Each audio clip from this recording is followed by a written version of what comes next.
Warning. This episode contains foul language, discussions pertaining to religion versus science, and more than our usual amount of shouting.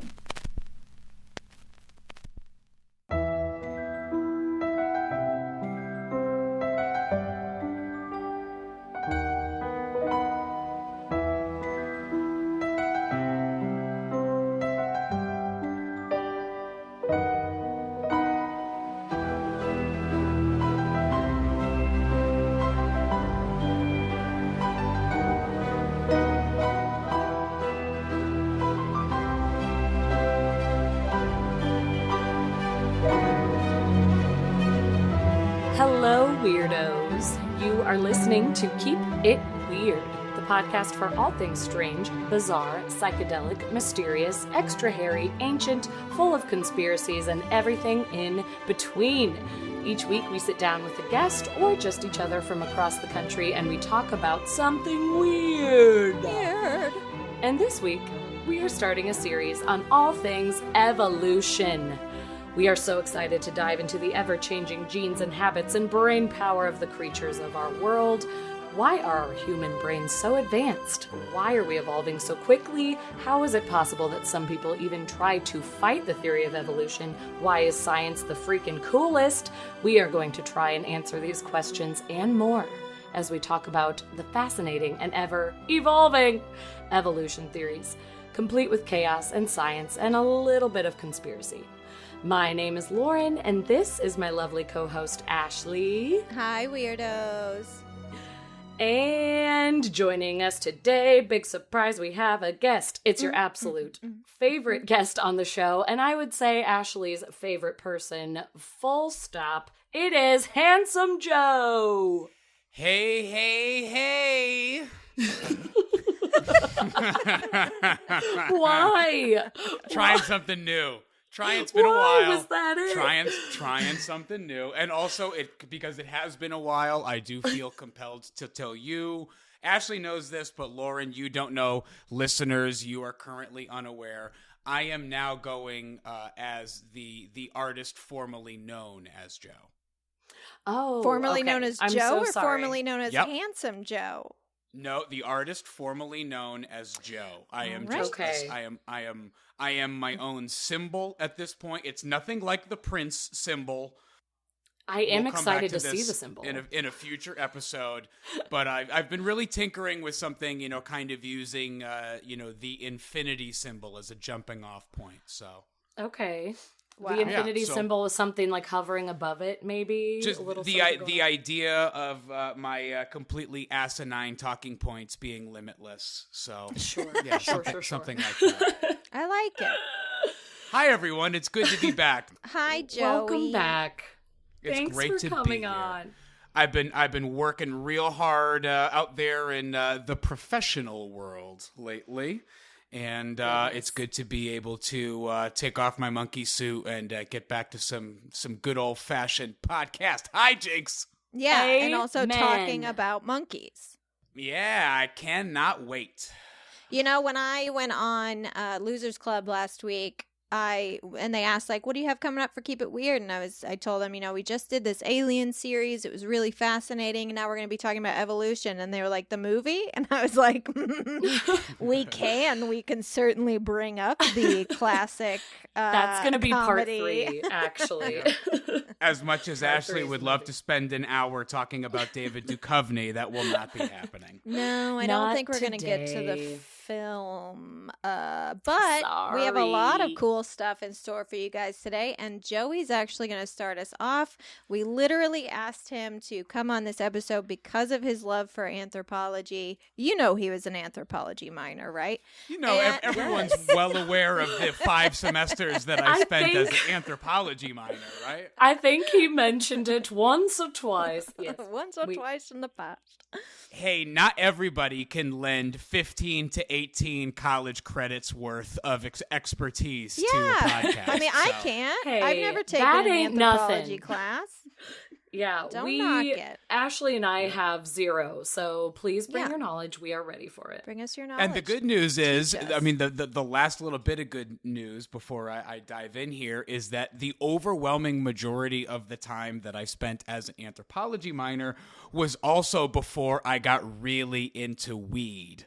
So a lot of that stuff, a lot of the information stuck around. Wow, good. We love it. Before the memory. But I don't do that stuff anymore. No, of course not. Sure. Getting high on life. So what am I going to be talking about today? I am going to be talking about one of the more recent blocks of time in human evolution. It is specifically the Neolithic Revolution, also referred to as the Agricultural Revolution. Aren't everybody's balls just exploding with excitement as I say the words agricultural revolution? Oh my God. I know my heart is racing. Yeah. Ooh, boy. Hold on a second. Let's go. Let me compose myself. So this is a period of time that began approximately 12,000 years ago, and it lasted until essentially the onset of the Bronze Age, around 3300 BC. Okay. So the reason that I wanted to pick this specific time period in human evolution was because you know how we take a look at our culture over the course of the last like 40 or 50 years and we think like, wow, this is unrecognizable to the world that our parents were born into.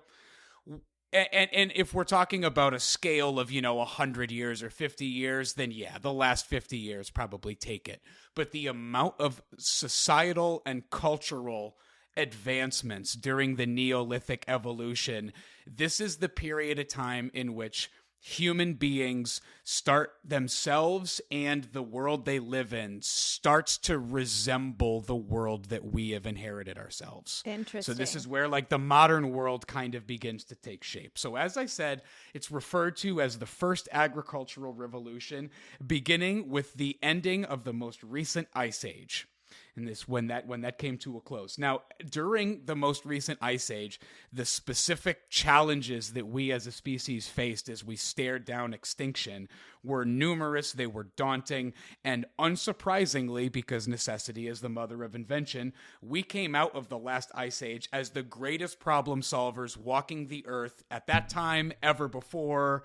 We, at that period of time, had begun our ascent to the top of the food chain because of no other reason than our brains. It was just our brains that enabled us to do that. Wow. So this is arguably the greatest spike in cultural and social advancement in human history. It's the beginning of our time as the lone species of human walking Earth. Now, at one point in time, this is bananas. There were as many as 9 different species of human walking the Earth simultaneously. Isn't that so weird to think So of? Like, you weird. look over and think, you're kind of like me, but you're not, and you're kind of scary. It'll probably never happen again because in order to No. do that, you have to be so isolated to create a Exactly. new species. So it will never happen again on this planet. But the fact that it was like that Just at to one think time about is just it. crazy. Is crazy. The only way that we as a species could possibly splinter off into separate branches of our own species would be if and when we leave the planet. Yeah. So if and when there's a period of time in which some humans leave the planet and colonize elsewhere while some humans stay behind, that is the only way, unless, the total collapse of society as we know it in conjunction with a bunch of volcanoes separates us all for thousands of years again. Yeah. It takes a long time for a human being to evolve, whether that's, genetically or just culturally. So, yeah, it would basically take space exploration at this point. Sure. So, anyway, back to the agricultural revolution. Earlier technological advancements of Homo sapiens had led directly to the extinction of Neanderthals and the Denisovans, who, interestingly enough, are a subspecies along our ancestral tree, so newly discovered that at no point in time during my studies as an anthropology minor did I ever read the word Denisovan. Isn't that crazy? Yeah. Even doing research for this episode, I was reading all of these articles that were dated like 2019 and 2020, 2021 of all of these new things, and the Denisovans were mentioned, and I was like, excuse me? We're just what is that word? Yeah. How are we just finding this? Which is very exciting. But like the Neanderthals, which, you know, in the last 5 years, I want to say, maybe more. Who's to say? COVID ruined me. In the last semi very recent future, it was proven beyond the shadow of a doubt that all humans carry trace amounts of Neanderthal DNA. Yeah. All humans also carry trace amounts of Denisovan DNA. Wow. So the Neanderthals and the Denisovans, they just simply could not keep up with this new and improved Cro-Magnon human. But in a way, they live on forever. We carry their genetic code. We carry them with us. So they're with us forever. Which feels Never nice, forget you. you know, when I tuck myself into bed at night, I say goodnight, Ashley, and she says goodnight, and I say goodnight, Penny, goodnight, Frankie, and then they say goodnight, and I say goodnight, Jesus, and then Jesus says goodnight, and then I say goodnight, Neanderthals and Denisovans, and then they say My favorite part of all of that was that Penny and Frankie said goodnight. Yeah, they did. They do every night. They don't normally come out of their shell and speak out loud, but for the good nights, we always do. That's very sweet. So this is the period of time, again, talking about the agricultural revolution. I'm trying to spice it up a little bit here.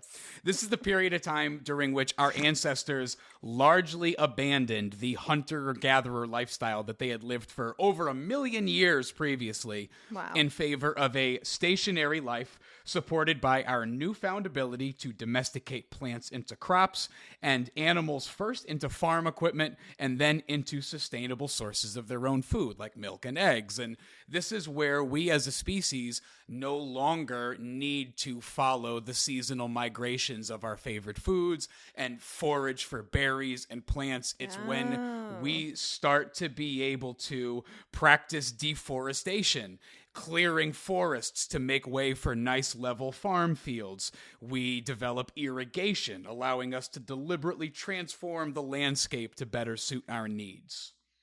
Love it. Pretty cool, huh? Very cool. What And, you know, humans. where we got that idea, right? Where? Quetzalcoatl. Anyway, moving on. Okay.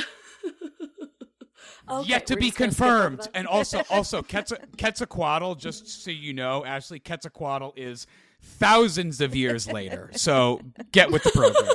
Okay, fine. So this newfound ability of human beings to farm produce on a large scale not only allowed us to stop moving and set down some roots, but it allowed for societies and population centers to expand exponentially, leading to the first permanent settlements like Jericho in the West Bank of Palestine, or Mesopotamia, Babylon.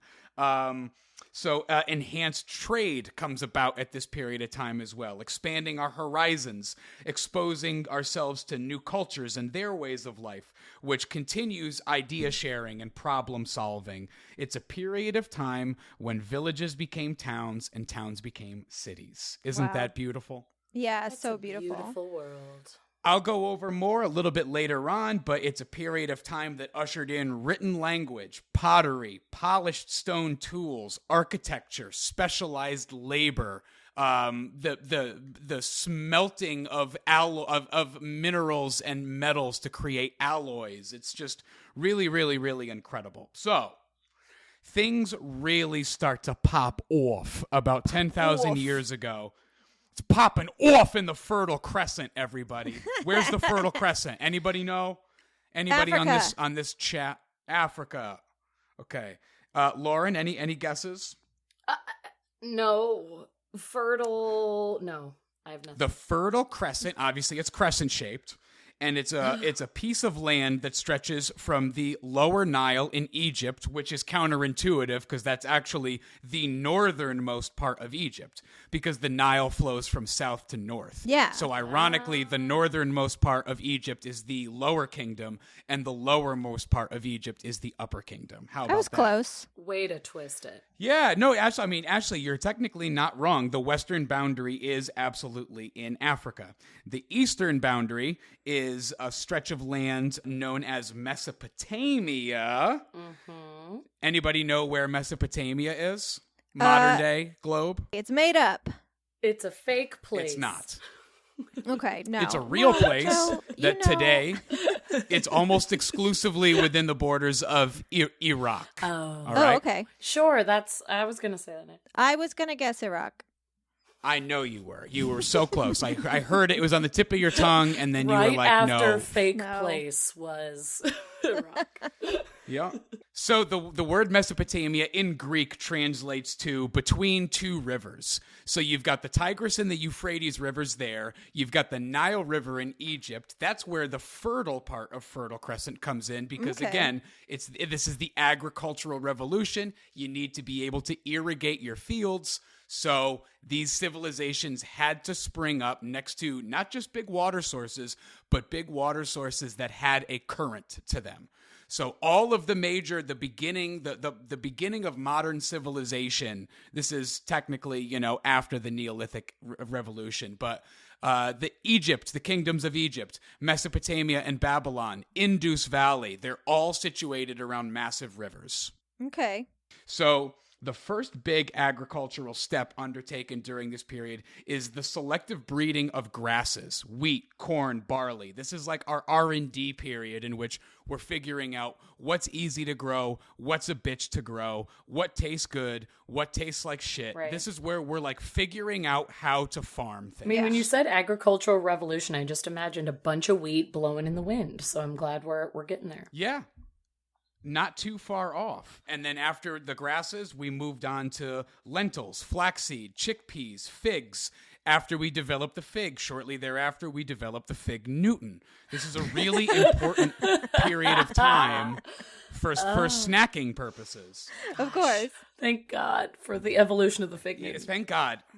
Fig Newtons. Here's the thing about Fig Newtons. Brief sidebar. Fig Newtons. The first Fig Newton can't be beat. Nothing comes close to the first Fig Newton. The fourth Fig Newton is disgusting. That's when it's Too time much to fig. put it away. The tipping point, I think, is 2 Fig Newtons. I think Yeah, so. I two, think if you two and eat a more half. than You 2 can't Fig go more Newtons- than two and a Wait, half. also- Fig No, Newtons. it's just diminishing Do returns. they still exist? I feel like I haven't seen fig Newtons in the stores. Of course. Okay, well. Go down that cookie aisle, babe. Oh, dang. They have to exist, but I think the problem is they all get snatched up at 6 a.m. by all the senior citizens who are doing their shopping then. Fair. So, There's never any left by the time our lazy asses get Right. to the no. store. So as I mentioned previously, the domestication of animals happened concurrently with this, spurred on by necessity. So animals that produced milk or eggs or possessed traits that were suitable for hard labor were prioritized. Animals that were reliable sources of hide, leather Yeah. or wool, were close to follow. But even animals that just stood around and pooped all day, like my cats, weren't entirely left out of the equation because fertilizer was Fertilizer, almost yeah. as valuable as go. anything to a farmer in the Neolithic period. So, lastly, even though they weren't really used for farming, camels and their domestication is a really important thing that happens in this period of time because they were the station wagons of their day. They were able to traverse long distances with minimal water, which allowed trade and new trade routes to flourish. Thanks, camels. Even though they're nasty, they smell bad, they spit at you when you're 12 years old and you're at the fair just minding your own business. Oh, I They wonder. suck. I wonder if who that ever happened to to. Joe. No. Spit at you at the fair. No. If you want to hear something funny, the thing that came out of my mouth after this camel spit at me and just narrowly missed me with a big old wad of spit, I dodged it. And I looked at the camel and I said verbatim to the camel, "Are you fucking kidding me?" I like that that's what came out of my mouth at 12 years old. Like, I hope When he my friend's understood, right? parents brought me to the Big E. Are you fucking kidding me? Like, what the shit, Like, dude? Stick it to him. Stick it to him. Oh, Yeah. God. So during this period of time, staying in one place for extended periods of time, sometimes, lifetimes, generations, allows for the stockpiling of food. Again, these are people who are coming from a hunter-gatherer, get your hands on what you can culture. And now all of a sudden we're developing grain houses where we're learning not just to store food, but to store food in such a manner to preserve it over long periods of time. So we're really starting to master the world around us. Now, that ability to stockpile food not only comes the ability to feed large groups of people, but because there's no longer a need to hunt and forage daily, now there's a whole bunch of free time on people's hands. Yeah. Now, it's still super ancient, so they're not exactly like just chilling. You know what I mean? there's no They're Netflix. Still working. There's no Netflix, and chill. But this is the period of time where, because all of a sudden people don't have to fight and scratch and claw every second of their lives for survival, people begin to specialize in their labor. So there are artisans. These are people who got experts, who became experts, I should say, at crafting weapons and tools and things of the sort for their fellow community members. Mm-hmm. So now, instead of being a person who needs to do everything to survive, now you're just an artisan. I'm a knife maker. I'm a tool maker. Yeah. That's all I do. So for the first time, people are like getting careers for the first Very time. cool. So again, yeah. So, farmers can just focus on growing food because there are people who only focus on trading. And the traders no longer, in turn, have to grow their own food. So there's just exponentially more time for people to focus on their one specialty. Does that make sense? Yeah, no, that makes total sense. So eventually, as the Middle East continues to dry up as this period of time goes on, these farmers begin to spread outward to get out of that drought. They spread into Asia, they spread to Africa, into Europe. And of extreme importance here is the fact that they brought their animals and their farming techniques with them during this massive emigration from the Fertile Crescent. So this emigration of people leaving essentially the Middle East, this isn't the first time that human beings have left Africa, the Horn of Africa, or the Middle East and spread into Asia or Europe. That has already happened. Right. And that's really important because now these people are showing up into hunter-gatherer like societies in Europe and in Asia, and they're bringing, oxen for plowing fields and showing, and they can grow their own food, and they're completely, now these techniques are starting to sweep around the world as we knew it at that period of time. That's crazy. Which is where things like written language would come in handy, because instead of like passing it on verbally, to be able to like leave a set of instructions. Yeah. You know what I mean? I know that's Right. still in the Leave future, but information. yeah. You need a visual. Have it written down. Yeah. Yeah, Little exactly. draw little pictures. Little pics. So to this point of the conversation, it's just like, wow, just sheer wonderment at all the things, like all of the success and all of the progress, and right? It's amazing. Yeah. Here's something interesting, and it's a good reminder for us these days as we live through our own, technological revolution of sorts, that progress isn't, not that it's not always a good thing. Right. It's that it's not a straight line, and it doesn't come without its own residual downfalls. For instance, by and large, during this period of time in which we are harnessing the elements, growing more food than we can eat, trade is flourishing, language and culture are beginning to take root. At the same time, human health, by and large, takes a noticeable downturn during this period. Spreading disease, right? Well, that's definitely part of it, but think about the diet. Now, previously, as nomadic people living on a somewhat sparse diet of animal protein and foraged berries and nuts, we were super fucking healthy. Yeah. Everybody was not only lean, but there wasn't enough food going around to overeat. And furthermore, the stuff that we were eating was like with pure animal protein and berries. Yeah, it would just like burn straight through us too. Yeah.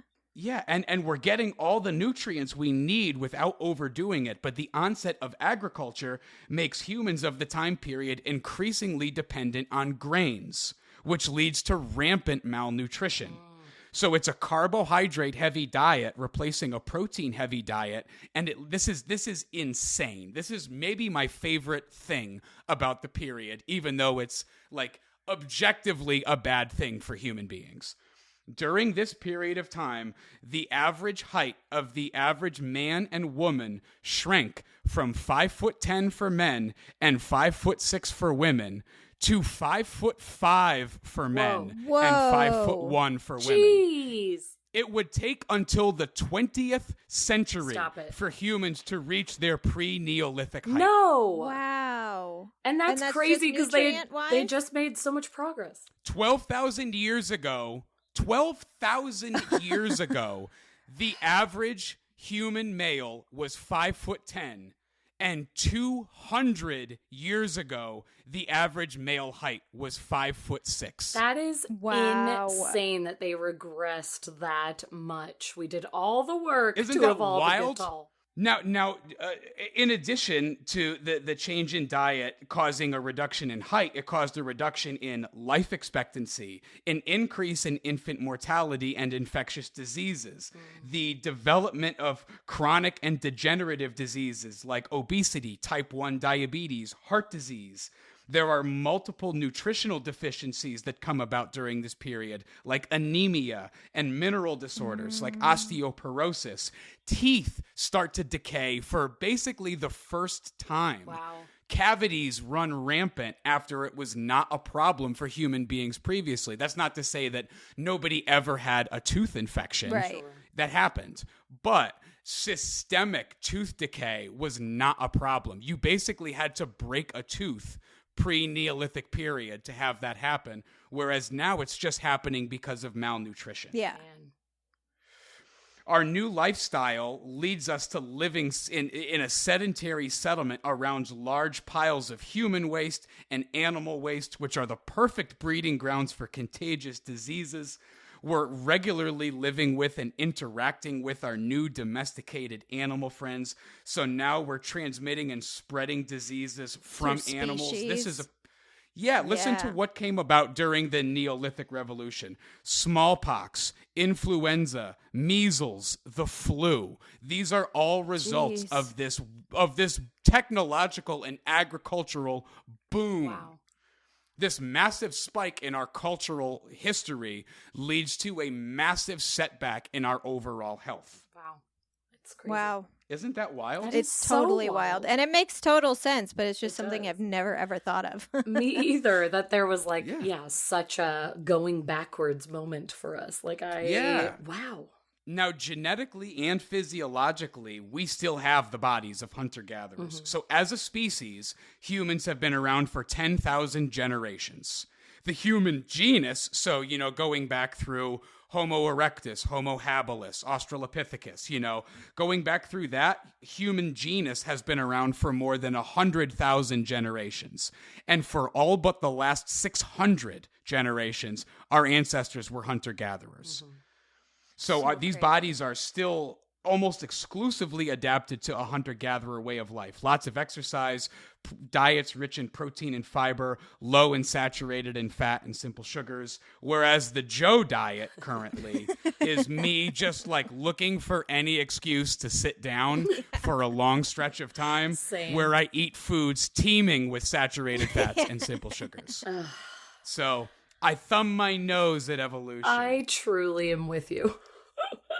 I'm almost done, I promise. So from a socioeconomic standpoint, the downturn comes in regards to property, which is a concept that did not exist prior to the Neolithic Revolution. Right. All right, so this is the establishment of social and economic classes. Food surpluses made it possible for the development of a social elite who did not need to engage in agriculture or industry or war or commerce because they had monopolized the decision-making process. So previously, nomadic groups, semi-nomadic groups, had enjoyed a largely status-free existence. Alphas, leaders, they exist in every sphere of biology. Yeah. So it's not that we never had a tribal leader or anything like that before. But later in the Neolithic, we have the onset basically of rich assholes. It's like the beginning. The It's the douche. beginning of the 1%. Yeah. Yes. The douche So king. it's people who own everything and thrive while everyone around them struggles because several generations previously, an ancestor of theirs had done a good job planting wheat. So now every future generation of asshole on that genealogical tree can just sit on their ass while everybody toils for their economic gain. Yeah. Fucking rude. So this is the very beginning of that. Fucking rude. It's also the fucking rude. I'm trying to get in like the Boston mode because I'm going there soon. Fucking rude. Okay. Fucking rude. Yeah. So gender inequality also for the first time begins to run rampant in the Neolithic period. So remember, specialized labor is becoming more commonplace. Yeah. So size and strength restrictions amongst the female population all but removed them from the most profitable of enterprises. So it essentially relegates them to the bench. They're now just to the role of you're a childbirther, you're a caregiver, and you are at most a supplementary facet of local society. Whereas previously in the hunter-gatherer society, women were relied on not just as Everything. They plant were gatherers and meat dressers and cleaners, but within the last 20 years or so, we've begun to learn more and more the role that early female Homo sapiens played as big game hunters as well.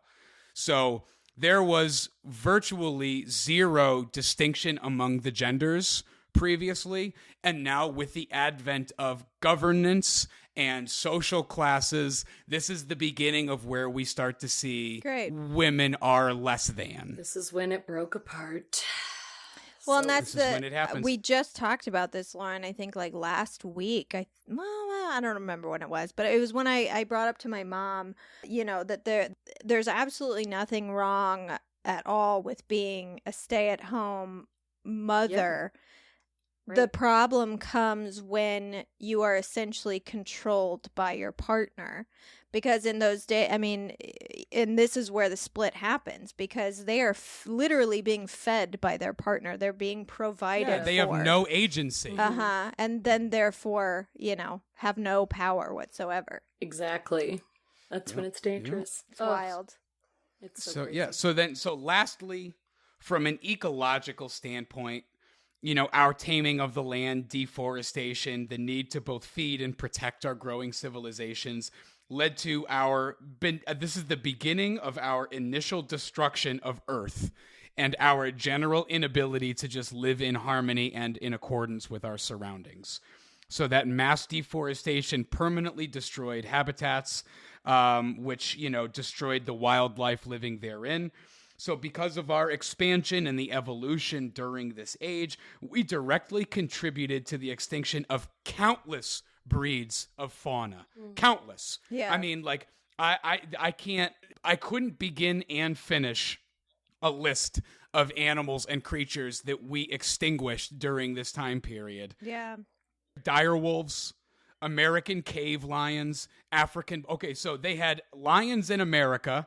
They had buffalo in Africa. So They're wild. obviously don't exist anymore. Woolly mammoths, saber-toothed tigers, crowned eagles, giant deer, and llamas. There used to be beavers the size of bears that existed. Oh my God. It is crazy. So we just wiped fucking everything from the face of the Yeah, earth in true. this Yeah, time period. and when you think of flora, even just like looking at a banana today and how it is nothing at all like a banana was Yeah. Sure. when there Well, were everything's first changed. bananas. You know what I mean? Like Yep. even just like the way that we have changed the flora and fauna is wild. Yeah. Oh yeah. Drastically Yeah, this is changed. actually as you bring up bananas were first domesticated and harvested during this time period. Hey. In in Southeast Asia. Hello, bananas. So this is the quick hitter section. Okay. This is just like little tidbits of the first things, because I wanted to end on a happy note. So these are the firsts. The first monumental temples of worship, as well as the first brick buildings, are built during this time period. Ah. The first evidence of expression through dance happened during this time Obsessed with period. that. As well as the first artistic representation of sex. Bow chicka bow Some bow. pornography. Are you talking about like Karma Sutra? Huh? Early porn, Early baby. porn. Let's do it. Pre Kama Sutra. The domestication of cats happened during this time period. Yay! Thank God. Yeah, that's the best thing that happened. We made the first wagons, we made the first board games, and we had the first 365-day solar calendar during this time period. We began growing cacao or chocolate for the first time. We began growing and harvesting tobacco, wine, opium. Unsurprisingly, when we started making tobacco, wine, and opium, we started making paintings of people screwed. I was gonna say It's this crazy how makes that happened sense. at the same time. And you gotta have chocolate. You gotta have chocolate to drizzle. can't on each imagine. other. No, that's after. No, the chocolate's my cool down treat. So we start growing and harvesting cotton. We start developing and utilizing dyes to change the color of our garments and goods purely for aesthetic purposes during this period, because we are evolving beyond a simple need-based culture. Fashionistas. We develop. Coming out. Right? We develop, as Tim Gunn would say, Neolithic period, make it work. Wait, why was that the best Tim Gunn impression I've ever heard? I'm sorry. Because he's watched 1,000 episodes of Project Runway. Because I have probably seen 12 full seasons of Project No, Runway. I believe it, but man, people try to do Tim Gunn all the time, and that was special. I can't wait to hear it back. Anyway, continue. Can I ask you a really quick non sequitur question? Taking in everything you know about me, about the things that I'm into, the wide swath of things that I am both interested and repulsed by, am I the strangest cisgendered man on the planet? Yes, 1,000%. Am I the strangest heterosexual cisgendered white man on the planet? Yes. You love RuPaul's Drag I Race. was just and about to Project say, Runway. I love like that hockey, you I love like Drag fighting. Race. And I heard you got into Love Island, And which I like truly Drag Race. made me so happy, Oh, Joe. we can't start on Love Island. That's next episode. Okay, I but can't. Joe, We don't have enough time. I'm going to have to text you on the side, but you have to start watching F-Boy Island on HBO. It's also We gold. saw the first season. Oh. It's not nearly as good as Oh, Love no, Island UK. I am not comparing, but season 2 was good and you have to watch it. Okay, that's all I have to say. I saw F-Boy Island first, and I gotta say I'm pleasantly surprised with Love Island Yeah. UK. It's amazing. It's so good. So just to finally wrap this shit up, as I've been saying I'm gonna do for 15 minutes, we developed mast and sail technology for ships, which is a big one. Huge. Because this allows us to not only travel farther and more safely for purposes of commerce, but it serves as continuation of our somewhat newfound ability to use our brains to harness the natural elements around us as a means of scaling back on our own manual labor. We are starting to make the world an easier place for us to be. And then, in addition to the advent of, an official government or a governing body, which is, probably a bad thing. This time period takes us right up to the beginning of the Bronze Age. So this period in time ends with us learning how to make bronze. Do either of you guys know how to make bronze? Yes, yeah, I you do it just in my take spare a little time. bit Actually, of, it no. only takes 15 minutes. You melt down copper and tin. Oh, of yeah, course. Yeah. that's you didn't even give us a chance. Yeah, you guys were you were hot on the trail. We were. You guys were You so close. interrupted me when I was saying. Yeah, well, I'm sorry. Well, then you get a point. You clearly were going to answer that correctly. I jumped all over it because I'm just a domineering man. So, yeah. Okay. So again, this is a period of time that takes us right into the Bronze Age, where we start making the strongest materials we had ever made to that point, and ushering in Egypt and ancient Greece and Mesopotamia and all of these, civilizations that we would recognize as being really human. The foundation of it was laid in the period of time just before it. My favorite, the agricultural. And how long was it? It started about 12,000 years ago, and it went until about 3,300 BC. Okay, all right. all Well, right. I'm going to be going a little bit further back. Oh. I'm going back to basically we're trying to answer the question, what was the start of it all? What was the spark? What was the thing that made us a different species, seemingly, than all the other species in the world? Like, why haven't other species sort of figured it out like we did? And I know Sure. that there's a lot of people out there who actually don't know much about this subject, especially if you're raised like I was in the Bible Belt or went to a private school. It's a touchy subject, but the proof is in the pudding, and the pudding is bones. So most of what we know about the origin of humans comes from the research of paleoanthropologists, scientists who study human fossils. They can determine the age of fossils and study the bones and teeth, and from that they can get a ton of information. And what we do know is that 10 to 12-ish million years ago, primates divided into two branches. One included species that led to us, modern humans, and the other led to the great apes, gorillas, chimpanzees, bonobos, and orangutans. So, but how did this initially happen? And that's where we aren't sure. We know physically why the species evolved differently, because the great apes' ancestors remained in the forests and they lived an arboreal lifestyle, meaning they lived in trees. So their species kept the long swinging arms. They continued to be quadrupeds because they needed the foot grip in the trees, so they stayed on all fours. The other group, our ancestors became terrestrial, so they moved out of the forest and lived on land, and eventually they didn't need the grippy toes and the long arms, and they also didn't need to walk around on all fours, and they started standing up. But interestingly, the group that moved to land also experienced massive brain growth. But again, why? And ever since we've been faced with the idea of evolution, we've been looking for what is known as the missing link, which is, used to be one link between the great ape ancestors and our ancestors. And the reality is there probably isn't one link. And it's an entire fossil record that's tens of millions of years old. Right. And so much history that evolved us to where we are today and them to where they are today.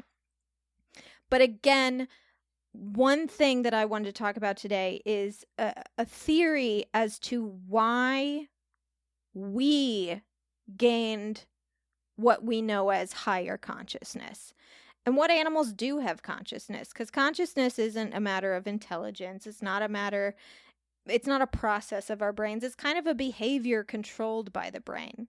It's seen as a combination of three components of animal behavior: communication, play, and the use of tools. But then what about empathy? What about objectivity? What about memory and emotional recall? These are things we're still trying to figure out. Why are we the only species that seems to exist this way? And obviously this is where a lot of religious ideology comes in, the idea that God gave us consciousness or a soul or whatever. Which, that is one of the possibilities, that a being gifted this ability to us, but it more than likely happened naturally. So you're left with the why. So one theory I want to touch on, this is the grooviest consciousness theory. Far out. A man named Terence McKenna, who was an ethnobotanist and a mystic, who did a lot of experimenting with natural psychedelic plants, mostly magic mushrooms. Woo! We love it. Woo! He's our guy. Obsessed. He came up with a theory known as the Stoned Ape theory, which, beautiful name. Perfect. Chef's kiss, The perfect let's go. name for this theory. And he believed that psychedelic plants, specifically mushrooms, helped give human beings consciousness. And his theories, his ideas weren't given much credence at all when he was alive, but these days, the study of psychedelic substances is happening on a much more scientific level, and now experts are starting to see exactly how incredible they can be for our brains. Seriously. I could have told him that. Joe knows all about it. Oh. Yeah, anyone who's done shrooms can tell you Yep. that they're great for the brain. But I agree with this theory. for those of you who have not eaten magic mushrooms, I will explain a little bit to you about why. It all has to do with the active ingredient, which is psilocybin, which is converted into psilocin after ingestion. And psilocin is very similar in molecular structure to DMT, which is something produced naturally by our human body, although scientists still don't really know why. And Lauren, we're definitely going to have a drugs episode because I have so much to say about DMT. Girl, I have so much to say about drugs. Our brains on DMT look exactly like they do in REM sleep, which actually leads a lot of scientists to believe it's the naturally occurring DMT in our bodies that may produce dreams.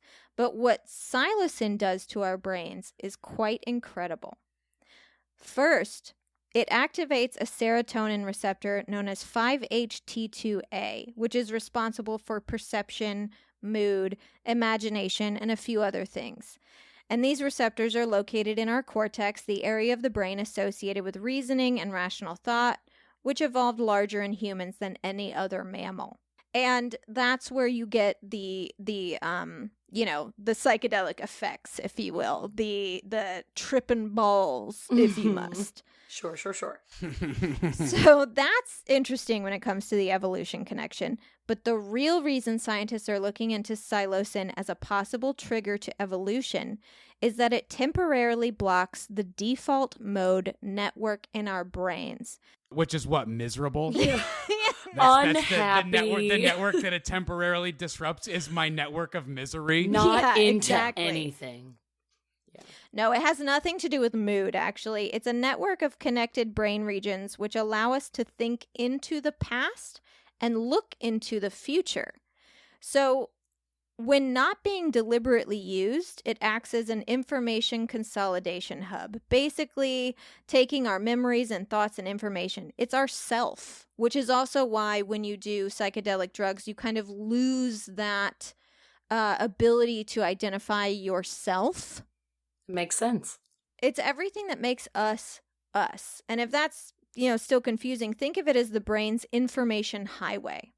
So what psilocin does is it disables one and sometimes more of the connector hubs, temporarily blocking their function. And what that does is forces our brain to connect in other ways because the main integration center is shut down and parts of our brain that don't normally talk to each other all of a sudden have to start communicating. So literally parts of our brain are talking to other parts of our brain that have never spoken before. Oh my gosh. That would be fascinating. It's wild. And this causes a ton of neural pathways to not only light up in our brains, but to be born. So because brain cells that are formed during those connections between different brain regions, they stay in existence after the psilocin has worn off. You are literally creating brain cells. So you're just when you opening up eat these mushrooms. communications in your brain. Yeah, there are parts of our brain that have never, ever, ever before spoken to each other that when you eat psilocybin, they have to talk to each other. And so it creates neural pathways. It lights up regions of the brain that have never actually even lit up before. And it literally creates brain cells. Okay, that's nuts. It's absolutely crazy. And the problem with saying this could have created consciousness, even though it sounds pretty damn plausible, is that we still can't say what consciousness is or where it exists in our brain. Or if it's even in the brain, it could be in our knees. But What? It's definitely in the kneecap. It could be in the kneecap. There's, a very popular theory that consciousness is actually a synergy of brain functions, multiple regions of our brains working together and the connections between them, because human beings do have the most complex brain of any other creature. But we can't say that we always have because we don't have any old-ass brains to examine. Like we have brain. Speak for yourself. We have brain cavities. We can tell how big or small the human brain was. But there's no the jelly's gone. You know what I mean? Like the jellies and the jams. Like the actual brain is gone. We can't actually. And that's the good stuff. And that's the good shit. So as we study psychedelics more and more, I think we could find the answers we're looking for. And I volunteer as tribute. Same. Just putting that out there. If any How do we enter the scientists study? are listening to this, yeah, and there's a lot of, just to add on to this, Joe, when you were talking earlier about having these animals around for the first time and they're producing all this literal shit, it's not only fertilizer, it's the perfect place to grow shrooms. I was going to say, isn't it cow poop over a mushroom It's that cow gives it poop. that? Yeah. Yeah. It's So straight up cow poop. all these things are happening at the same time when we're starting to develop our brains, seemingly develop our brains into bigger, more complex systems. It's wild. Wow. Yeah. I know for a fact that there are human ancestors who would regularly get high. I know that we found evidence of that, like Totally. because, like I said during my segment, opium was discovered during my era. So it would stand to reason that if people were, doing all that R&D that I alluded to earlier, I wouldn't be the least bit surprised if there's a lot to that. Yeah, absolutely. I mean, just the Naturally occurring. Yeah, these are all naturally occurring thing. I'm not saying like, PCP is gonna possibly evolve our brains, but Sure. these Wait, so you're telling me we weren't doing Molly a couple million years ago? well, that is when we developed dance. Oh, that's true. That's All right, when the there's the dance smoking came. gun We right may there. It was have the been Molly. doing Molly. Where there's smoke, the there's MDMA. fire. Yeah, I mean, it totally makes sense that, I guarantee, well, I can't guarantee because I don't know shit about shit, but it would be interesting to see what would happen if we were to give our cousins, the great apes, if we were to give them psilocybin to Right. see what it did to their brain function. And if it What did would happen? actually advance their brain or just made them high. Like, there's no way to know. I know what would happen. What? Monkey party? Felony charges. I mean, I'm not going to give it to them. I'm talking about, like, scientists that have... I know what's happening. Lauren's doing 7 to 10. That's what's happening. I know, I'm sitting over here plotting, like, okay, how do You're I like, get all it right, into I the gotta zoo? find a Let's monkey. go. No. And I got to find some Ugh. drugs. Gosh. But anyways, so that is my favorite evolution theory. It is That was honestly terrific. one of the best ones.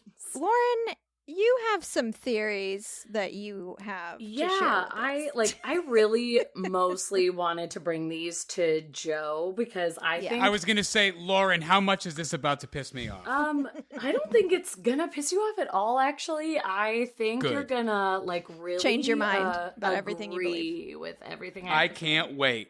Let me hear it. Okay, so yeah, I brought this specifically for Joe because I know he's very into anthropology. He knows a lot, and I just thought he's probably never heard of this theory. So I wanted to make sure that he heard about some alternative theories to evolution. When people look at evolution, there is a lot of evidence there, but a couple of But is there, people though? who call themselves scientists say that, there's another way. There is something called creationism, and I really think we need to talk about it seriously. Yeah. So, I absolutely need to know more.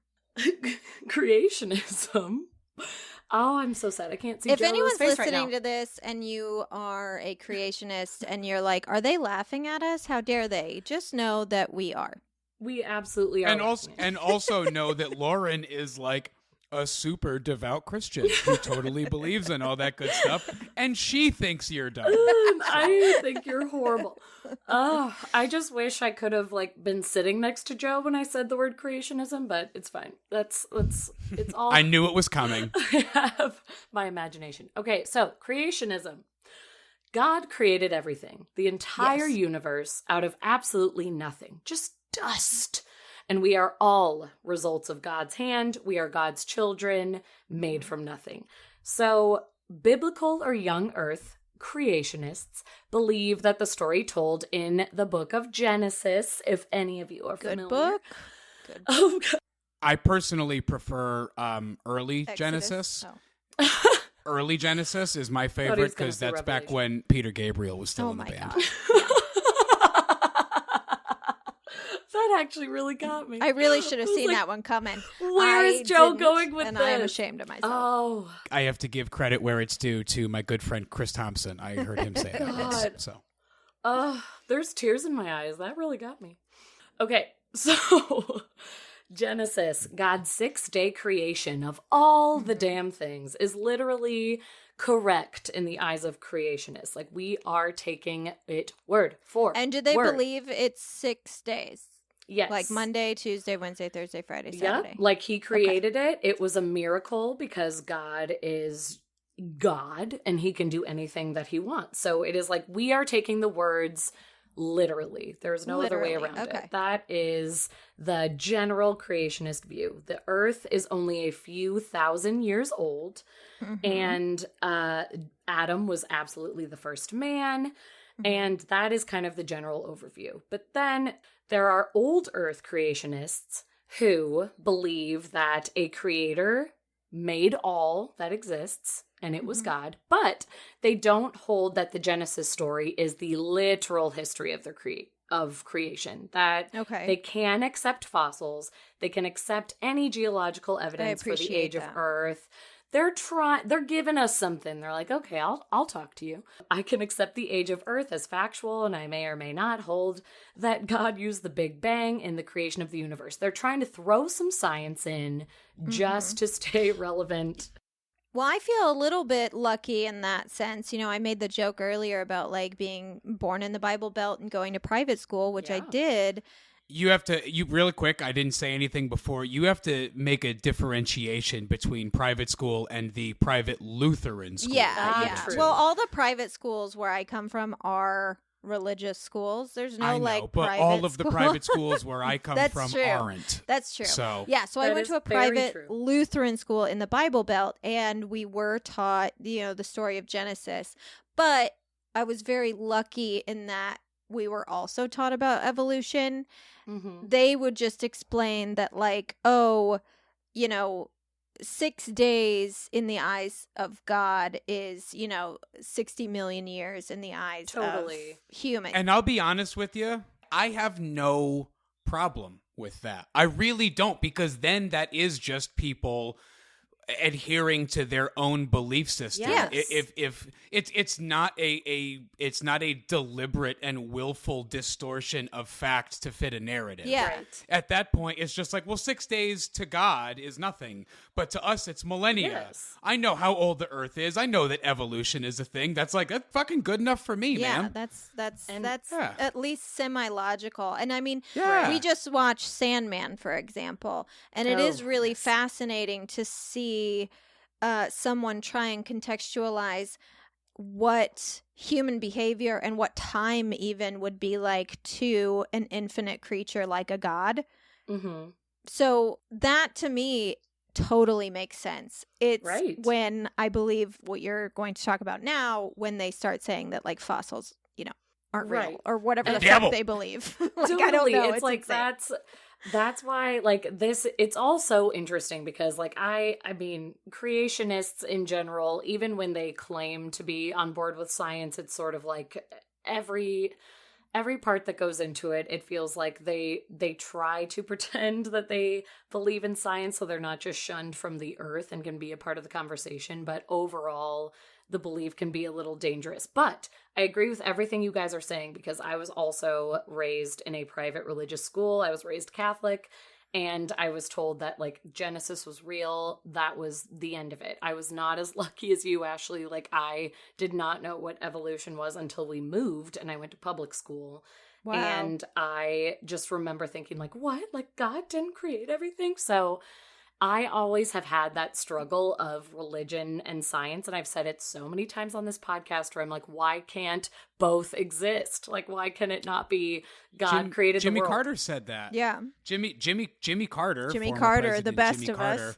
the like one of the more devout Christians who ever lived.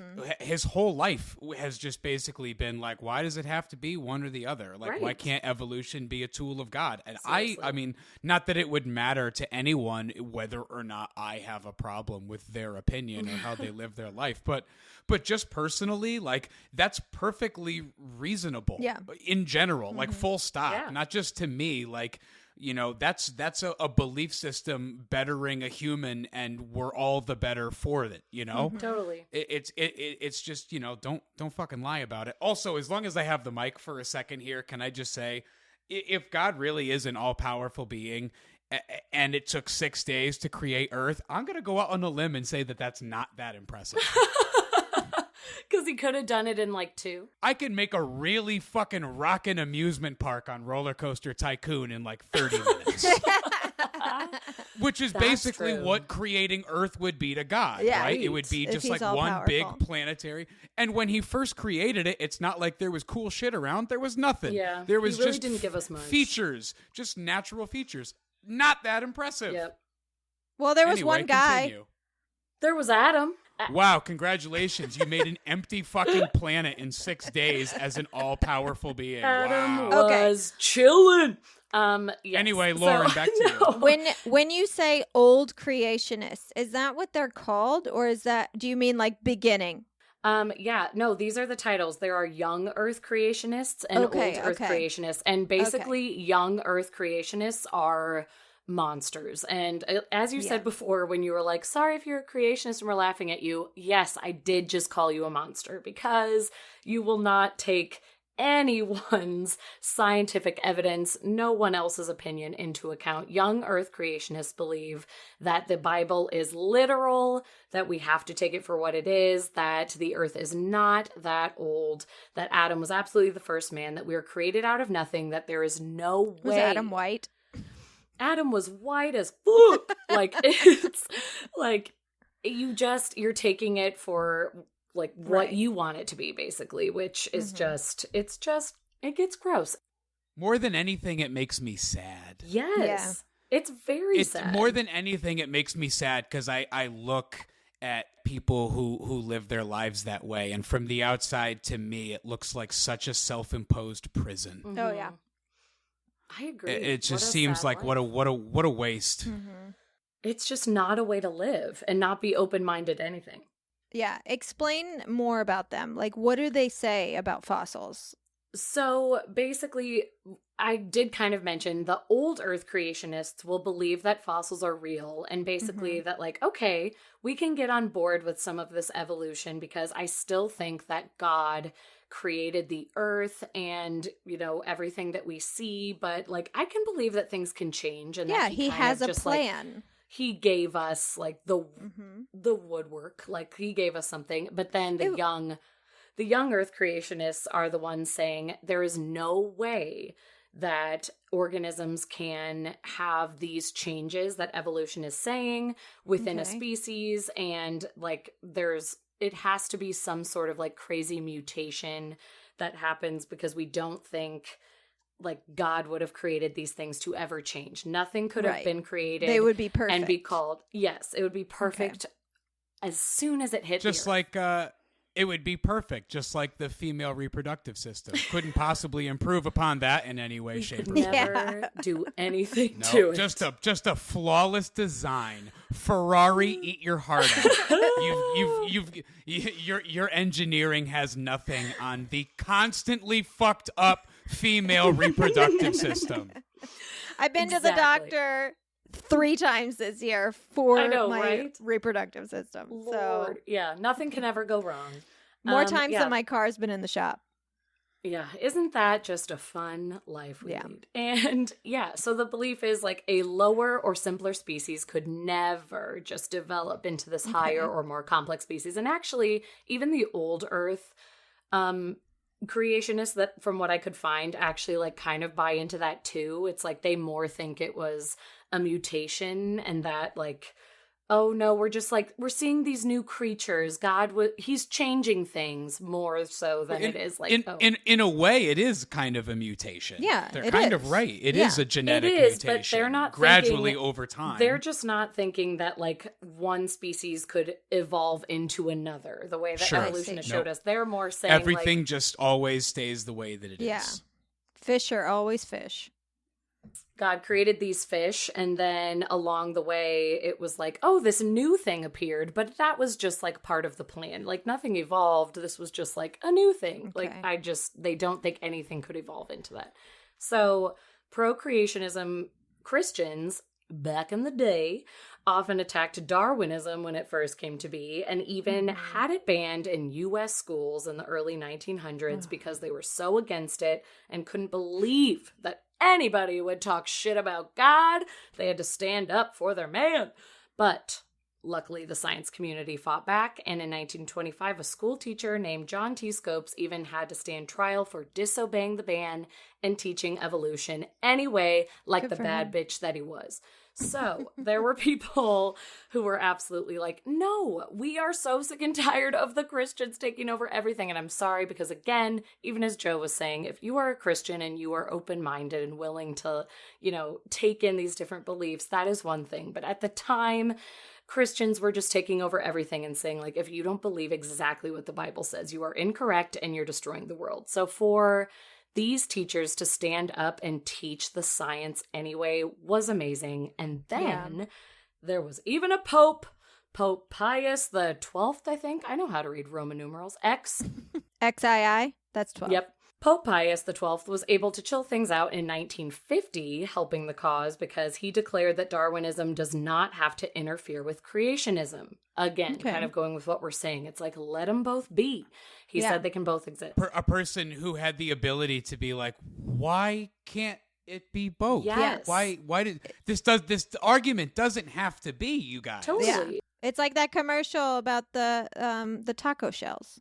¿Por qué no las dos? It's just like that, Yeah. Ashley. The little girl. It's just like the commercial, the ubiquitous commercial about the taco shells. Soft We're all shell, familiar. hard Why shell. not both? ¿Por qué no We're all las familiar. dos? See, That is Lauren what we're knows what I'm about. talking about.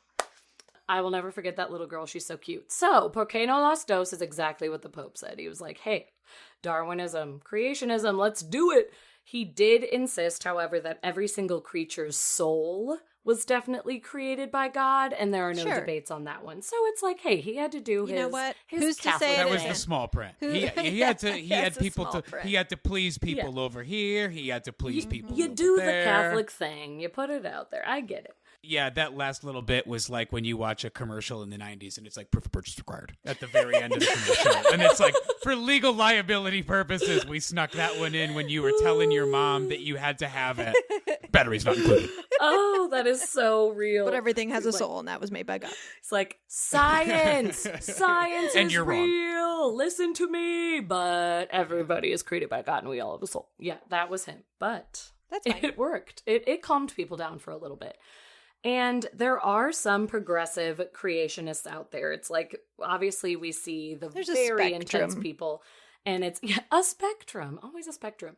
The progressive ones have emerged over the years, and there is this belief called theistic evolution, which is sort of a combo of Darwinism and creationism. Theistic evolution believers say that God probably created the world, but the Bible never explained how God did it. So we must conclude that God Show us the probably created the primary materials and the first living organisms appeared and then they evolved into what we see around today. So they are like, hey, science, we're here with you, but I still think it was God that started it all and he knew what he was doing with the blueprints and then everything else just took hold. Totally acceptable belief. And they believe that 1,000%. they believe that Adam was the first man, but that he was not made from dust. He was made from some sort of hominid ape. So again, they're coming in with the evolution. So Okay. Adam, All right. Okay. Yeah, I can buy that. Adam All right, started as a okay. non-human creature, and then God right. intervened and made him a man. That is the Yeah. belief, and it's like, all right, Kicking and screaming, but it's happening. Okay. you come here, little ape. We're gonna make you into a man, and there it is. Hey, really quickly, can I just share my all-time favorite quote regarding creationism? Yes. Yeah. So once upon a time, back in the 90s and early 2000s, there was a professional baseball player named Carl Everett.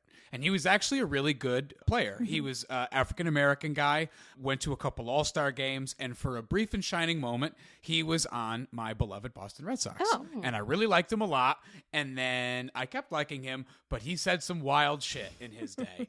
And my absolute favorite creationism / Carl Everett quote, because he's got plenty of his own. He says, quote, "The Bible never says anything about dinosaurs. You can't say there were dinosaurs when you never saw them. Somebody actually saw Adam and Eve. No one ever saw a Tyrannosaurus Rex." Yes. All of those first-person accounts of Adam and Eve. I do recall. That is the best. Those witnesses. Yep. Carl Everett also said, "Gays being gay is wrong. Okay. 2 women can't produce a baby. That's 2 men can't produce a baby, so it's not how it's supposed to be. I don't believe in gay marriages. I don't believe in being gay." Okay, So- Carl. Okay. Well, Thank you. Carl Everett was a really righteous dude. Yeah. A really cool guy with really cool beliefs. My Okay. God. Anyway. a really awesome person. oh, Continue. we love Carl. Oh, boy. But wait, you never said. So we dig up fossils, right? Oh, yeah. Sorry, they're I didn't real even talk about the things. fossils. So, yeah, they think that the fossils make 0 sense. Like, basically, they pull up fossils and they're like, okay, like, that shows a person, but then why does this one look so different? That had to have been faked, basically. It's like Oh, so they think that we planted all of them? Sort of, yeah. It's like Okay. the old Earth and new Earth kind of vary from each other, where the old Earth will sort of accept fossils, but also I was reading an article about how there's like an old Earth creationism museum somewhere that put fake fossils out trying to prove something about a timeline. And so cool, I'm sure, like, yeah. that's why I say they try to be the more progressive ones, but they're also still lying. But basically, young Earth people are saying that the fossils are fake, that the huge gap in between them is showing that it's like a huge conspiracy and we shouldn't believe any of it. Like anything that we've been talking about today with like the gaps in fossil records and how much more they need to be studied is just feeding into the hands of creationists who are saying that it's all fake and people are lying to us, and the reason there isn't more evidence is because none of it is real, and because God doesn't want us to find these things. And The blah, thing is blah, I would blah. love to know, like, what they think the reason behind faking something like that would be. But the problem is they don't have an answer. Like, They don't have no an answer that they would have would satisfy me. So why would I even ask? But I know. And like I was listening to a podcast about like 2 people who tried to infiltrate a creationist meeting to just genuinely learn more and like gather information, and they were saying like every question they asked it basically went unanswered with an over explanation of like, God wanted you to learn from this. Like, oh, why is there pain and suffering? God needs you to learn. Why is there malaria here? They why have are there to T-Rex learn before heaven. skeletons? Why is there a dinosaur It's a fossil? test. It's a test God's to see if you testing you. believe Yeah. in Okay. the Trying to fake throw you bones. off the scent. Yeah. All right, fine. It just, okay, you like- can move on now. Yeah, I had to it know was about like, the bones. There's just never any answer, and basically they think it's all a lie. So Okay. then as we go up, we went up to the old Earth creationists and then theistic evolution, and now there is intelligent design. This belief in intelligent design holds that some things are just too complex to have evolved by chance. So instead of assuming we are just these improbable meat sacks and leaving it at that, we should start looking for the genius creator in the sky and try to learn more about him. He is not called God in this situation, but there is something, a higher power somewhere making Do they think complicated creatures. extraterrestrial? Yes, it could be Okay. alien, or it could be God. It's kind of this open-ended, like, I know Right. there's a higher power. Who's to which say God honestly, isn't an alien? Totally. It's kind of where I fall, to be honest. I can 100% get down with this. Yes. Absolutely. Oh, totally. I feel like, again, I know I've talked about my faith journey on the podcast a lot. This is sort of where I am right now, to be honest, is intelligent design, because I used to be very involved in the church. I fell away from it, found a lot of issues with it, and I still hold this faith that there's a higher power, but I don't know that it's God. And you struggle to call it yes. God. Well, even you think about, I love this part of the movie Prometheus.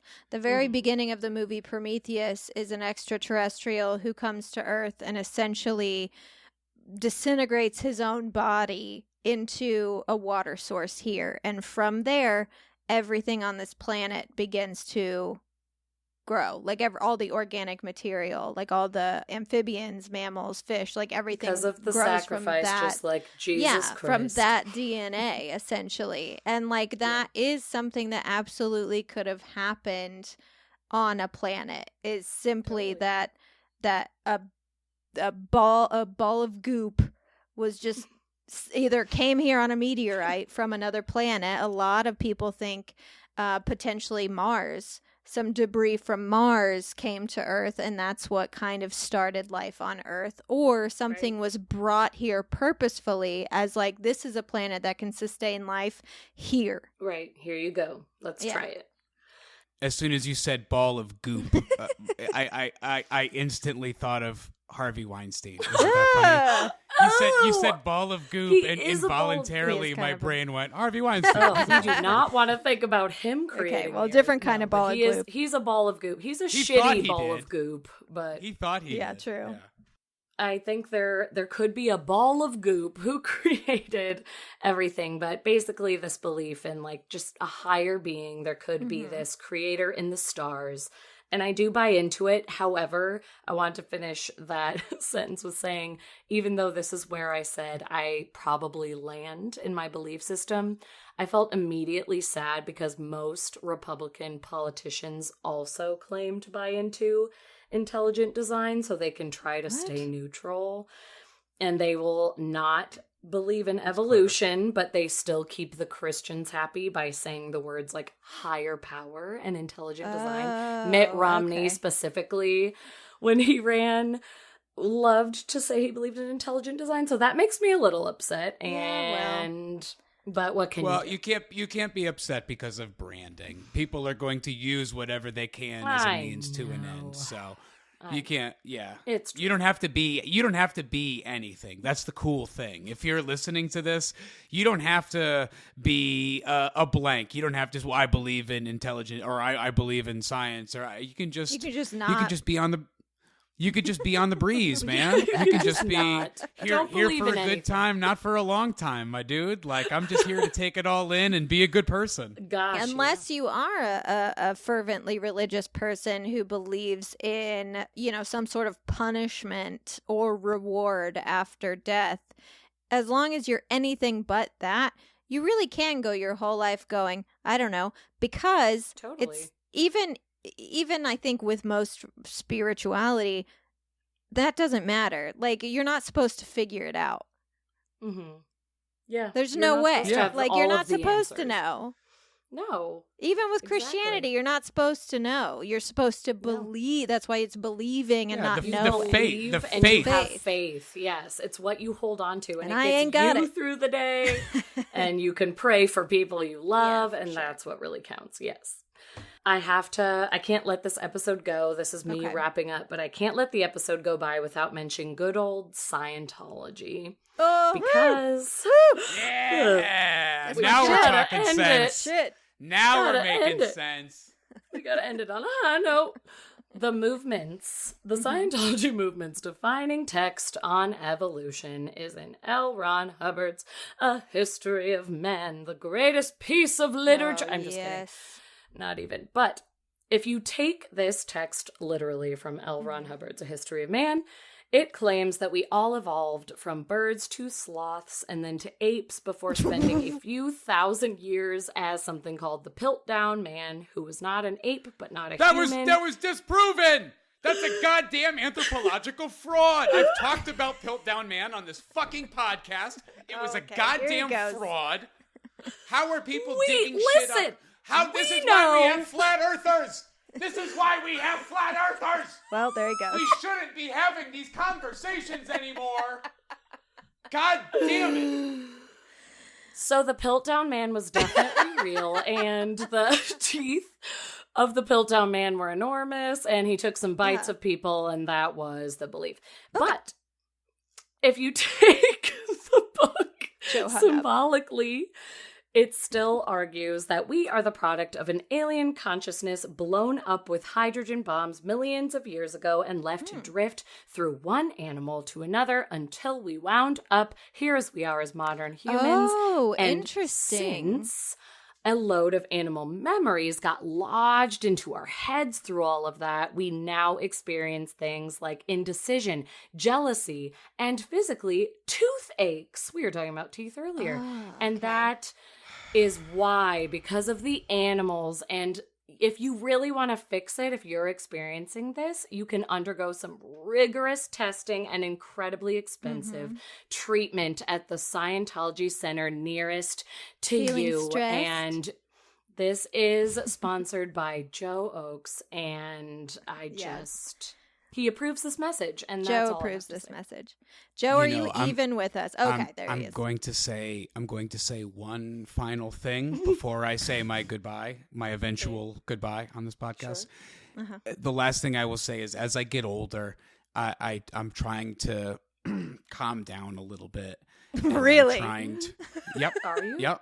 And I'm trying to be a better person, and I'm trying to avoid doing things like making blanket statements in public forums like this one.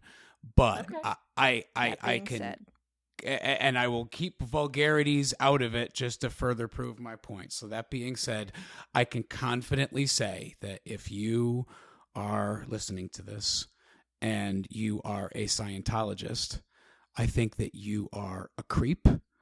And I don't like you. And we'll leave it at that. That's fair. I think that's fair. I think that is a fair. It's a totally fair. I think you're creepy. I think everything about you is creepy. Vincent Gallo said it best. You're a creepy creep. And I just think that you are just you're creeping around the world. Creepy creep. Oh. Joe, that's fair. I mean, literally, the moment we came up with this topic, Ashley and I were like, well, we have to piss off Joe in some way, and I couldn't do it with Paul McCartney and you saved it for again, last. So you saved it for last. Yeah, we had to save goddamn all of these Piltdown Man. And our sign off this week is that Paul McCartney is dead. That is actually all the time we have this week for Keep It Weird. Thank you, everyone, so much for joining us as usual. And thank you so much, Joe, for coming on and chatting about evolution. We always love having you on the show to add your opinions, which are always very calm, cool, and collected. You did really good. You actually didn't blow your top until like the very end, and I'm really proud of you. The Piltdown Man really got The Piltdown Man really sent him over the edge, and I'm sorry. That was the handful of sand in my eyes after I acted like a gentleman. That was a jade's trick, as Shakespeare would say. Thank you for coming on, Joe. We really, really, really love you, and I know always our listeners love you too. Always We'll have fun. you on again probably in the fall. I think we're going to have to tell you some scary stories again, according to what our listeners want. So. Oh my gosh, yes. It was the best episode of last week. I am the people's champion, so you got to give the people what they want. So. Join us next week for even more evolution chat, where Lauren and I are going to take a look at our still evolving human bodies and theorize what we may end up looking like in the future. Ooh. Make sure you check out our Patreon and donate if you can. We love doing this show, and we'd love to keep doing this show, but we can't do that without you. So head over to www.patreon.com/keepitweirdpodcast. That's where you can find ways to support us financially, but you can also support us by buying some merch at keepitweirdpodcast.com/merch. Cool stuff in that merch shop. Very cool stuff. Cool stuff. You can rate our show on iTunes. You can follow us on social media at Keep It Weirdcast. And even just by telling your friends to listen to us and promoting us online whenever you get the chance, every little thing will help a small indie show like ours. And we appreciate it and you so much, Joe. You are being conscribed into the Keep It Weird army. Just everyone, Keep it picture weird, me. coat. I'm dressed as Uncle Sam, and I'm pointing my index finger at you. We need you. We need you. Join the ranks. Join the ranks. Is that our sign off this week, Joe? Join the ranks. Man up. Man up. Join Keep It Weird's exclusive club at patreon.com. And keep it Keep it weird. weird.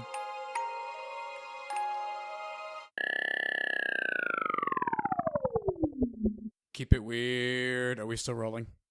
Keep it weird.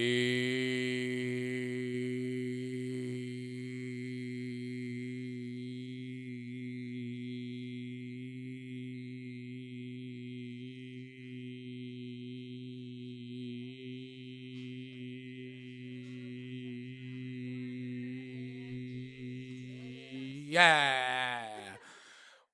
With air to spare. You can keep your headphones in. All right, I'm here. That was a smooch. I heard it twice.